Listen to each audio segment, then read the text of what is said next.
Hi everyone, it's so nice to be here with you all. I have missed you and I'm so happy to be making another video today. You have not missed a video if you've been looking for one. I just haven't felt like making one recently, so yeah, I just wanted to honor that and come here and film and record videos that feel genuine and that are spirit led, that are soul led. And just fixing my camera. So if you see my banner when you first click on the on my YouTube channel, it does say new videos daily. I think there probably won't be new videos daily. There might be new videos weekly, just based on how I'm feeling, and praying over it and having spirit come through me and guide me in my words and what I want to share. So again, I want to be as genuine and as transparent as possible. And so we'll just fill it out, right? We'll fill out what this new schedule might look like, or even if there is a schedule, there might be weeks where I'm filming every single day, and there might be weeks when you just see one video or two videos, and that's perfectly fine. And I don't have any expectations. I am I'm looking over there because I think that's a generator. So if you all are hearing that noise, I apologize. I am at a park and they have like a generator in the back of this building. So let's jump right into the course. If you have your book, please grab it. Or if you have a digital copy, pull it up. And if you don't, I can read to you. So let's see where we were.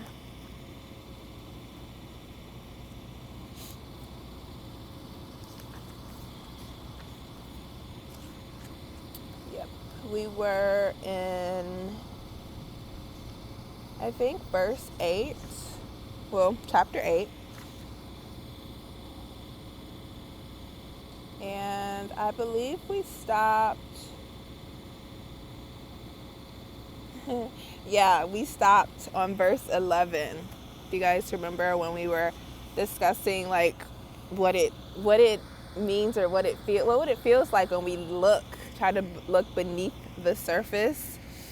When we try to look beneath the surface and the recognizing what appears on the surface and what's beneath the surface, right? Often we look at what appears to be from the mind and the concepts that we have, that we're placing onto something or a new event or a person. We're projecting it onto them based on a past experience or what it may feel like in our mind, or what we may feel like if we want to defend ourselves or protect ourselves, or wanting to be right or wanting to win, and what it actually, that distinction between the mind and what's hidden in our heart. So let's jump back to verse 10. I think maybe that'll help out anyone who's new to catch up a little. So let's get started. So verse 10, chapter 8. Even those of you whose perceptions remain quite faulty know that there is a difference between what lies on the surface and what lies beneath. Often the surface of a situation is all that is seen. The surface of a problem, all that is recognized. The surface of a relationship, all that is known. You speak openly of these levels of seeing, recognizing, and knowing, saying often, on the surface it would seem that. And this observation is often followed by attempts to see beneath the surface, to find causes, motivations, or reasons for a situation, problem, or relationship. Often this search is called seeking for the truth. While the way in which you go about seeking for the truth in places it is not causes it to remain hidden from you, your recognition that truth is available in a place other than on the surface is useful to us now, as is your recognition that something other than what appears on the surface exists. Verse 11. What do you mean? What do you mean to do when you attempt to look beneath the surface? Do you mean to look beneath the skin or into the hidden recesses of a heart or mind? Without union, all your seeking will not reveal the truth. And while there is a part of you that knows this, you prefer, instead of union, a game of speculation and probable cause. You look for explanations and information rather than the truth you claim to seek. You look in judgment rather than in forgiveness. You look from separation stance rather than from the grace-filled place of union. Perhaps you are thinking now that if you knew how this union worked, you would surely use it to find the truth and for other objectives as well. You would like to be a problem solver, a person who could, as in court of law, separate right from truth and truth from lies and fact from fiction. You do not even see that what you desire is further separation, and that separation cannot bring about the truth nor arise from unity. Right? Because it's two different thought systems. It's two different decisions and choices, right? The choice of separation and fear and lack and doubt and limitations, and then the other thought system. And there's two different teachers too, right?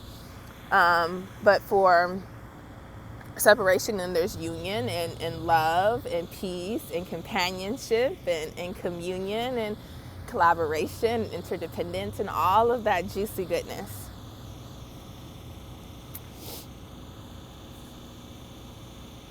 So let's keep going.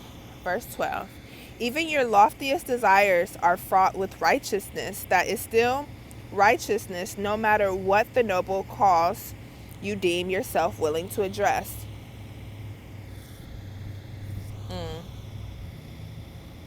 Yeah, it's like sometimes even when what's coming up for me is sometimes even when we feel that we need to like tell someone about themselves, or like, this is what's coming up, like you did this, right? You did this. And it's almost like, well, even when let me see what words wants to come through. Right? It's like even when we are having a conversation, it's looking at where is that even coming from, right? Is it coming from righteousness? If it's coming from even the smallest inkling of righteousness, or wanting to be right, or wanting to to prove something, even if you feel that even if you feel that you're distinguishing between right and wrong, there's still a desire for separation that's there because of the righteousness, and because we're seeing it from a place of separation. And almost like we know better than, right? It's like almost like we know better than, and this person, like, you need to forgive, you need to do this, this, and this, when truly we don't know, right? We don't know. We only know what's going on within us and how we are projecting, and and what lens and what teacher are we choosing in those moments. So let's keep going. I think I was like maybe a sentence in. Yeah. I'm just going to start at you would see into another's mind and heart in order perhaps to help them, but also to have power over them. Whatever you might come to know, you would deem your property, and its disposition your purview. How dangerous would you be if union were such as this? How rightly you would fight it to protect your own secrets from revelation. This faulty perception of union would keep you from the goal you seek, the goal that is no goal but your own reality, the natural state in which you would exist but for your decision to reject your reality and your true nature. Verse 13. Do you see now why unity and wholeness go hand in hand? Why you cannot withhold a piece of yourself and realize the unity that is your home? Were it possible to exist in unity and still withhold, unity would be a mockery. Who would you withhold for? And whom would you withhold from? Unity is wholeness, all for all. We have talked now of what is on the surface. Let us try an experiment. Think of your body now as the surface of your existence, and look upon it. Stand back from it, for it is not your home. The heart we speak of does not abide in it, and nor do you. Separate bodies cannot unite in wholeness. They were made to keep wholeness from you and to convince you of the illusion of your separateness. Step back. See your body as just the surface layer of your existence. It is what appears to be and no more. Let it not keep you from seeing the truth. As you do not let me start over. It is what appears to be and no more. Let it not keep you from seeing the truth. As you do not let other surface conditions hide the truth from you. Even if you have not formally found the truth, you have recognized what is not the truth. Your body is not the truth of who you are, no matter how much it appears to be. For now, let's consider it the surface aspect of your existence.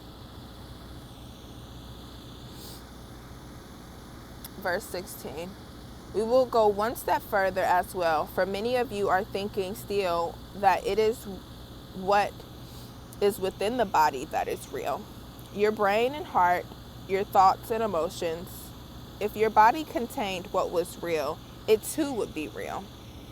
Just as if a surface situation contained the truth, it would be the truth. If your body and what lies within it are not who you are, you feel as if you are left homeless. This feeling of homelessness is necessary for your return to your real home. For were you locked up and contained within your body, and were you to accept this container as your home, you would not accept another.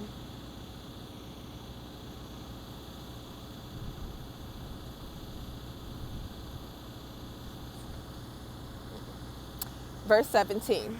Your other home is the home you feel as if you have left, and the home you feel the desire to return to. Yet it is where you are, and you could not be anywhere else. Your home is here. You think this is incongruent with the truth as I'm revealing it. The truth that heaven is your home, but it is not. There is no home in the terms that you would think of it, the terms that set your reality in a location, on a planet, in a body. God is here, and you belong to God. This is the only sense in which you can or should accept the notion that you belong here. When you realize God is here, then and only then can you truly say, here is where I belong. Verse 18.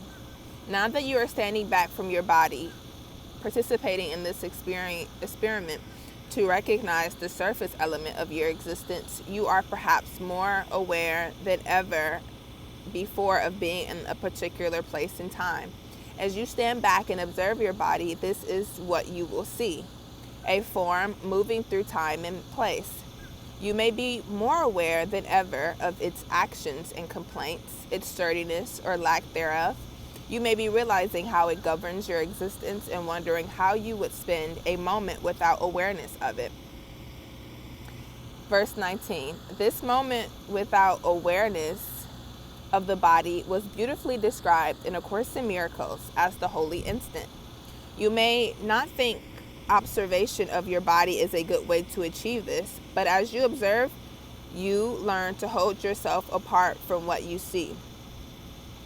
A reminder is needed here, however, a reminder to not observe with your mind, but with your heart.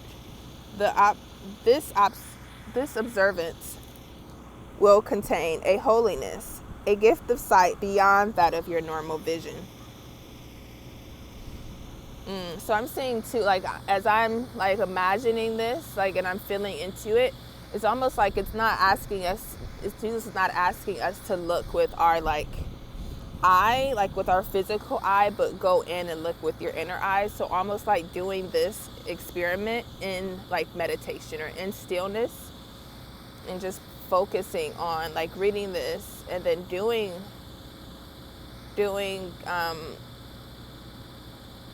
like, you know, doing the at a loss of words.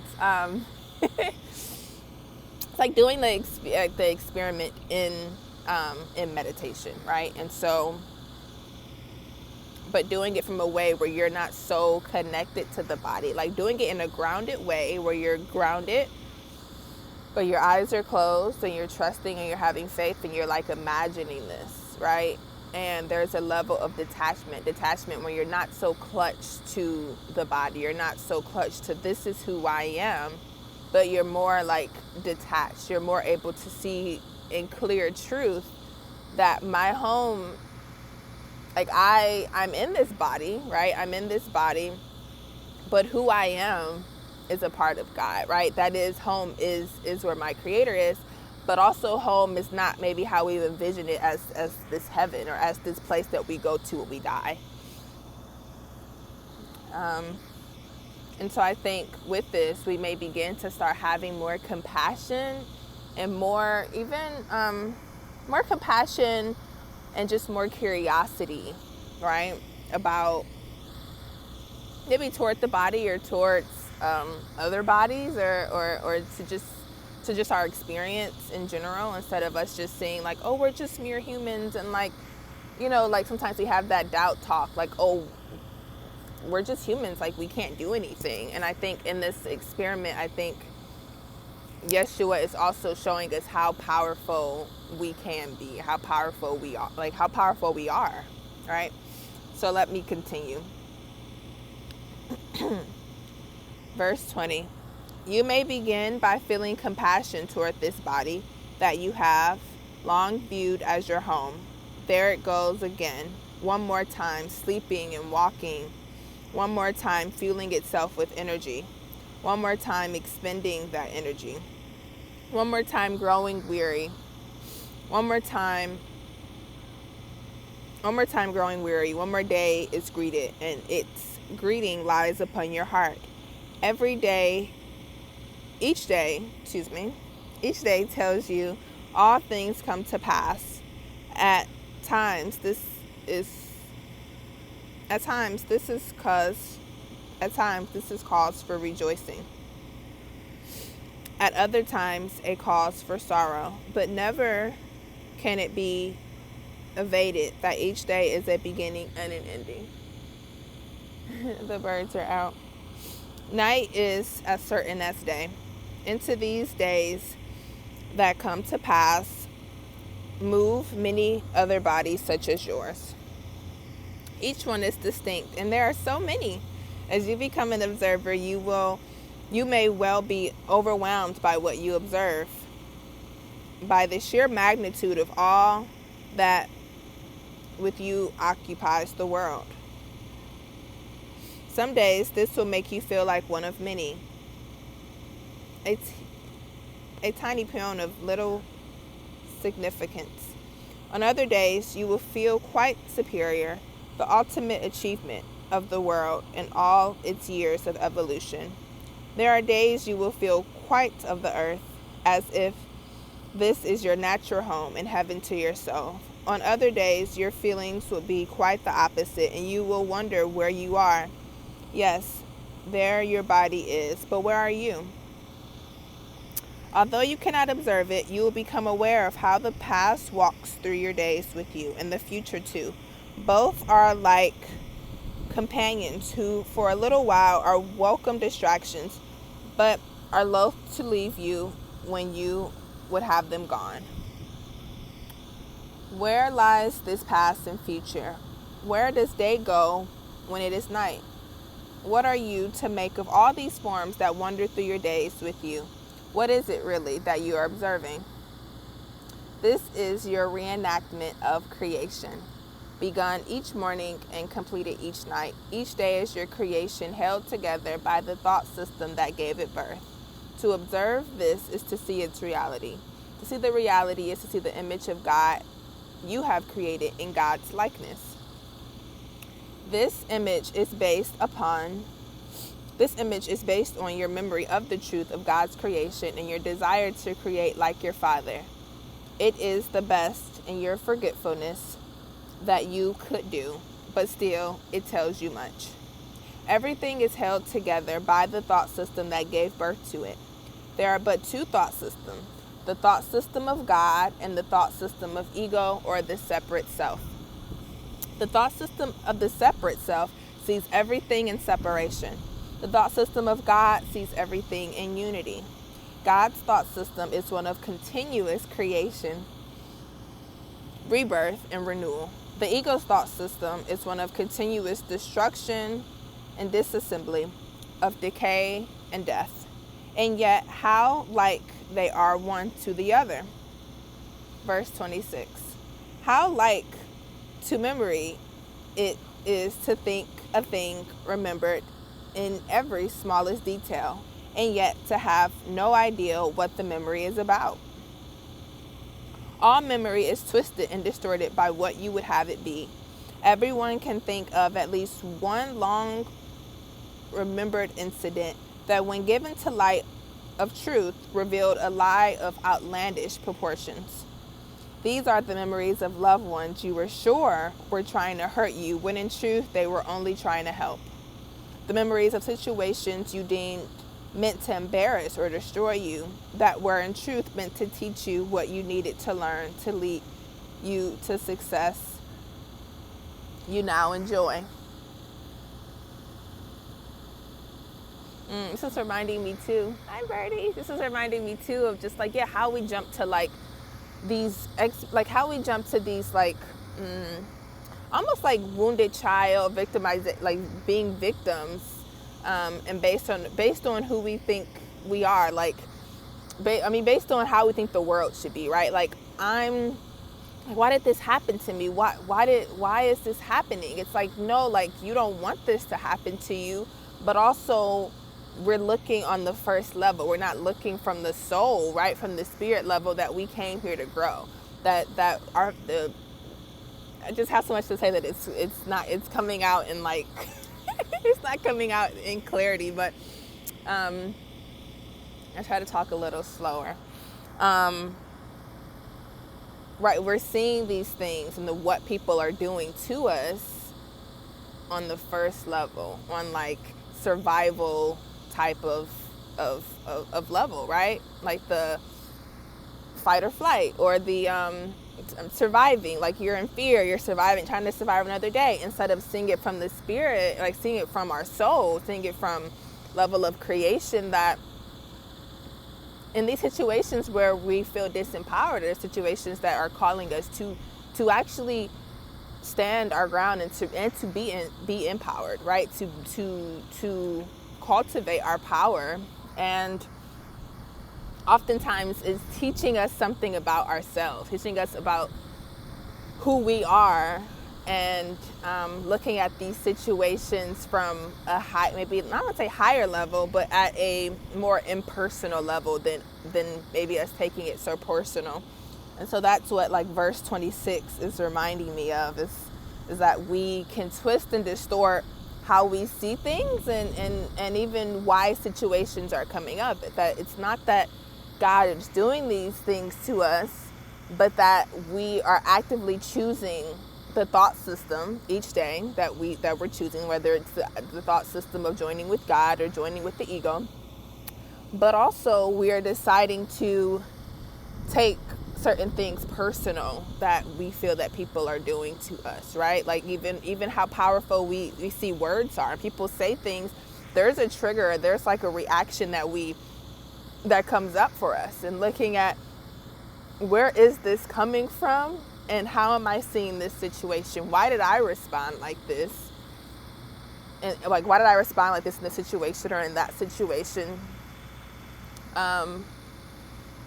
And how is my response to what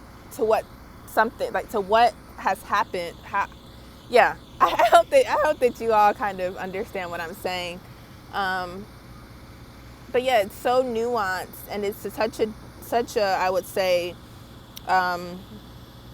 different way maybe of thinking, because of maybe how we're taught, how we're taught, and when we come and we get very attached to our personalities. We get very attached to, when we come to earth, right? When we choose to come to earth, and we get so attached to the lives that we're living, the roads that we're in, the countries that we're living in, the society that we are a part of, looking at, is there something more? Is there something more to life? And now that we have now that within this chapter, we're learning that we're not just the body, right? Within this course, learning that we're not just the body, we are the spirit. So getting curious, right? Getting curious in our heart, like, what are we here to do? What is our purpose? And how can we begin to see things maybe more impersonal instead of personal, and instead of just like that survival level, right? How can we begin to see things from a Christ conscious perspective? So I'm going to keep going because I know that I can talk, but I do hope that was kind of clear. And if not, I would love to, explain. If anyone has any questions or comments, I could definitely answer them in the comments below. But verse 27, verse 27. Thus your memory of God's creation is a memory you retain to the smallest detail, and yet the details mask the truth so thoroughly that all truth is given over to illusion. How can it be that you can move through the same world day by day in the same body, observing many situations like unto each other, awakening to the same sun rising and setting, and yet can experience each day so differently each day so differently that one day you feel happy, and in one day you feel sad, one day you feel hope, and in one day you feel despair? How can it be that what was created so like to God's creation can be so opposite to it? How can memory so deceive the eyes and yet fail to deceive the heart? This is the truth of your existence, an existence in which your eyes deceive you, but your heart believes not in the deception. Your days are but evidence of this truth. What your eyes behold will one day deceive you, while what your heart beholds will the next day see through the deception. And so one day lived in your world is misery incarnate, and the next a thing of joy. Verse 30. Rejoice that your heart is not deceived, for herein lies your path to true remembering. Beautiful, right? So beautiful. So, yeah, so beautiful. That was the end of chapter 8, and so I just think that there's so much beauty that even when our minds feel that there's so much despair and we may not want to keep going, it's our heart that remembers the truth of who we are. Even when we forget, even in those moments when we forget, or we're in fear of the unknown, or we're in fear of taking that leap of faith, our heart knows, right? Our spirit knows. And it cannot know the truth of who we are, right? And it is not deceived, even when so often we are deceived. So, yeah, our heart is not fickle.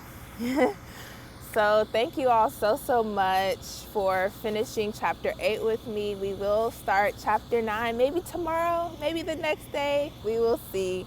But yeah, thank you all for your patience with me and for being here. I love you. Much love. Bye.